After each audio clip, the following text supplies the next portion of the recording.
Now we'll see by different method, different perspective, that what are the kind of these countries and where we want to go and what is the industrial structure, right? So what kind of economies basically these are. So one is the economical indicators we have been talking. Now what kind of economies in general? So there is different kind of economies like a subsistence economy. What does the subsistence economy means? The vast majority of the people are engaged in the simple agriculture and consume most of their output and barter rest of the simple goods and services. So what happens? The India also belongs to that so far. So that we are always saying we are agriculture company and we are consuming so much food stuff and we want to still import. So it is a subsistence economy. So what happens here? Very few opportunities for export because you are making a produce which is consumable inside, right? So this is a kind of a subsistence economy. Then there is a raw material exporting economies. So first is a subsistence, means whatever we produce, we consume everything, most of the thing, and still we want to have imports. Raw material exporting economies, this is rich in one or more natural resources or geological deposits and poor in other products. So you have a certain kind of metal, minerals or sources and the other products are not much available and not much expanded. So what happens? The exports of the natural resources like Chile for the tin and the copper and Malaysia for the copper, Arab countries for the oil and the gas. So these are all what you call the raw material kind of exporting economies. But they have so much abundant and so many other countries out of 200, suppose only 10 countries have or maybe 20 countries have. Still it is only 5 to 10% countries have this oil and gas or copper.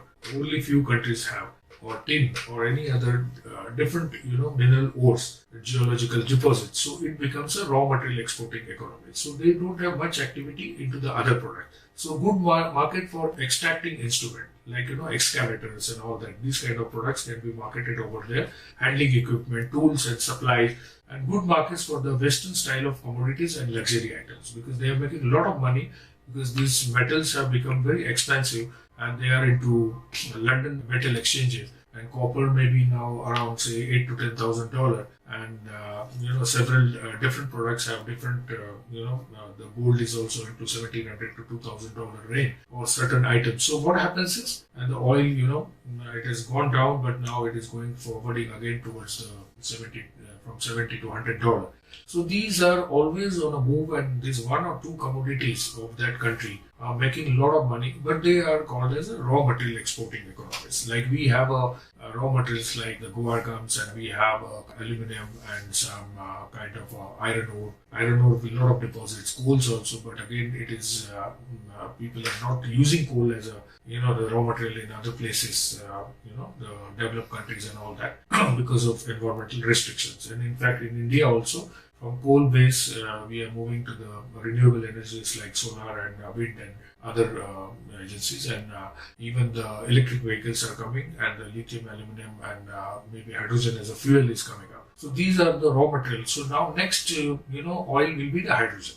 Means that kind of the worth of hydrogen may be required, and already Japan and other countries have already started on hydrogen vehicle, because it is only coming out as a water, So what is most important is it is having environmental friendly. Maybe there are some issues maybe for the storage and this kind of thing. But what I mean to say, these raw material exporting economies become rich also. So if you get a good geological deposits, then you may be targeting these countries for the luxury products also. Because if you go to Macau, you will see 100,000 worth or $10,000 watch on the roads for sale. So you can imagine that all the products are in $10,000 or above, and which are on the roadside is available.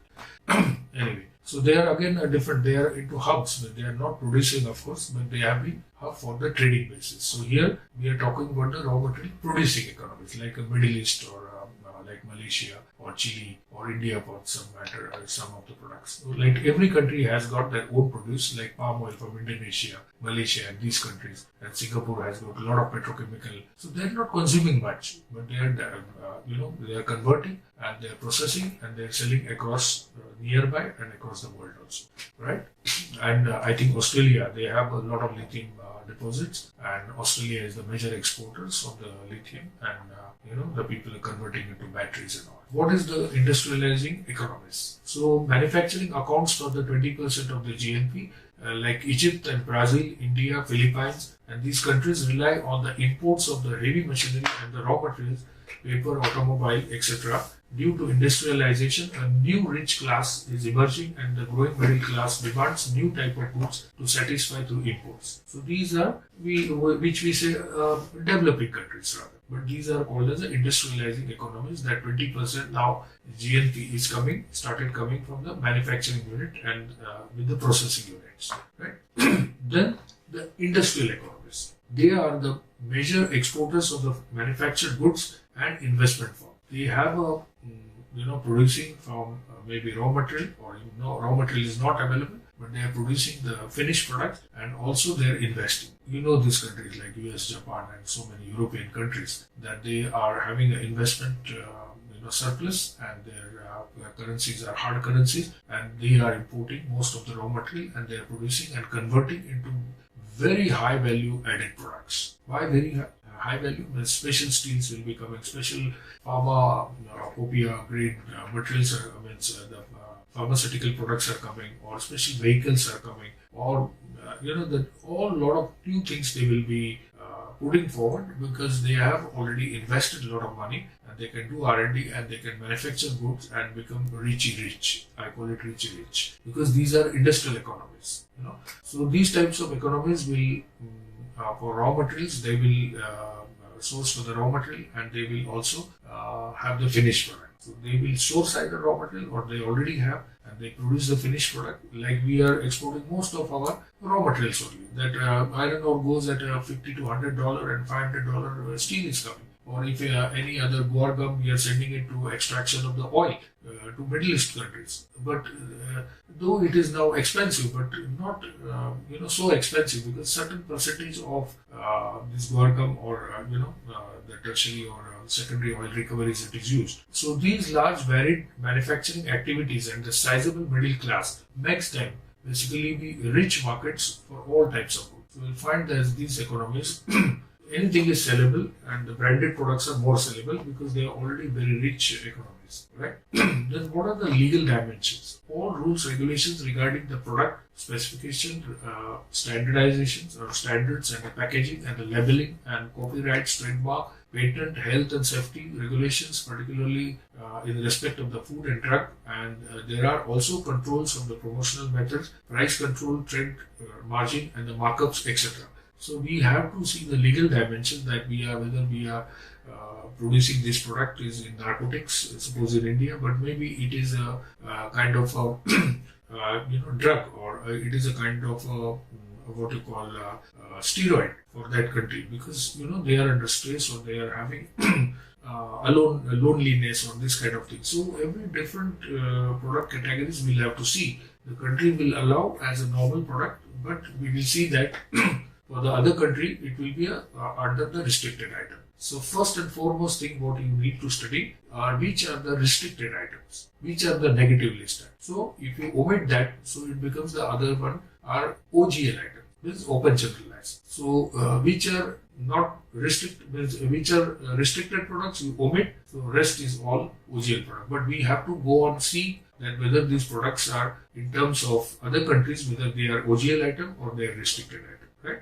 Because the sesame seeds may be required for Korea for eating, or Europe, but maybe it is considered as like opium, or for the certain countries in the Middle East or so. So it is a totally different, you will land up in a problem. So always when you travel also, you see that what you carry, and when you do the business, you have to be very, very pretty sure about it, and go and do the physical research onto those countries. After buying the reports also, your team should go there, and we should really quantify and see that legal dimensions are very most important.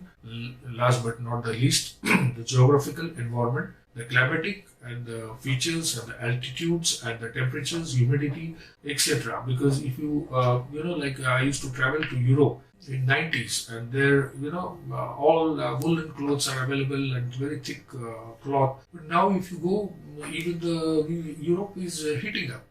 So you may find a very thin t-shirts and this kind of stuff. So I was surprised that certain years back it was very cool and chilly, and now suddenly you are finding that they are also heating up to 35, 40 or maybe 42 degrees centigrade also. So these things are changing. So you don't go by the hearsay or what was the environment before. Now things are changing. The perspective of the international marketers should be reasonably familiar with the world and its climatic topographical differences. So please be very, very, agile and go and see what are the things happening now. What was before might be totally changing. The business dimension, this includes the business customs and the practices and the distribution structure, channel, network, and the competitive pattern, and the means, the methods of the marketing environment, and similarly factors relating to conducting the marketing activities.